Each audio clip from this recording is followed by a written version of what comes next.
ಬುದ್ಧಿ ನಿಮ್ ನಾಟಕದ ಮಾತು ಕೇಳ್ಬೇಕು ಅಂತ ನಂಗೆ ಬಯಕೆ ಆಗ್ಬಿಟ್ಟೈತ್ ಬುದ್ಧಿ. ಇನ್ನೆಲ್ಲಿ ಆ ನಾಟಕದ ವೈಭವ? ನನಗೂ ವಯಸ್ಸಾಗೋಯ್ತಲ್ಲೋ. ಒಂದಪ ಹಂಗನ್ನಿ ಬುದ್ಧಿ. ಹೇಳ್ಬೇಕಾ? ಹೇಳ್ತೀನಿ, ಕೇಳುವಂಥವನಾಗು. ಆಂತರ್ಯದಂತರಾಳದಲ್ಲಿ ಅದೇನೋ ಅತೃಪ್ತಿ, ಅದೆಂತಹುದು ಅಶಾಂತಿ, ಅದ್ಯಾವುದು ಅನಪೇಕ್ಷಿತ ಧೈರ್ಯ.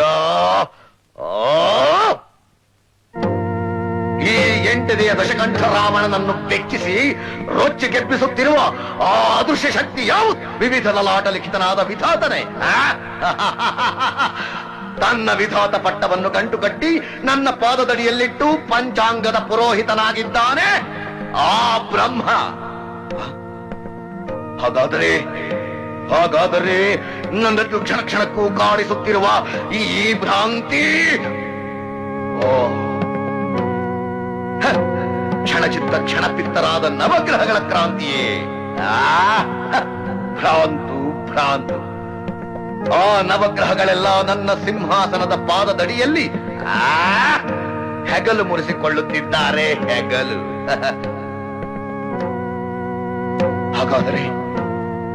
ಹಾಗಾದರೆ ನನ್ನನ್ನು ನಿಮಿಷ ನಿಮಿಷಕ್ಕೂ ನಿಶ್ಶಬ್ದನನ್ನಾಗಿ ಮಾಡಿ ಗಾಢವಾಗಿ ಕಾಡುತ್ತಿರುವ ಕಾಣದ ಕೈ ಯಾವುದು?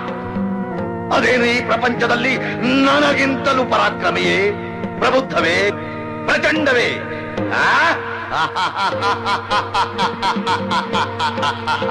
ಸಾಧ್ಯವಿಲ್ಲ. ನಾನು ಚತುರ್ದಶ ಭುವನ ಭಯಂಕರನಾದ ಲಂಕೇಶ್ವರ ರಾವಣ, ಸರ್ವತ್ರ ಸರ್ವತಂತ್ರ ಸ್ವತಂತ್ರನಾದ ಪ್ರಬುದ್ಧ ರಾವಣ, ಎಲ್ಲ ಬ್ರಹ್ಮಾಂಡ ತಂಡೋಪತಂಡಗಳನ್ನೇ ಚಂಡಾಣಬಲ್ಲ ದಂಡು ದಾಳಿಗಳ ಮಂಡಲ ನಾಯಕರಾದ ಗಂಡನೆಯ ಗಂಡರ ಗಂಡನಾದ ಪ್ರಚಂಡ ರಾವಣ.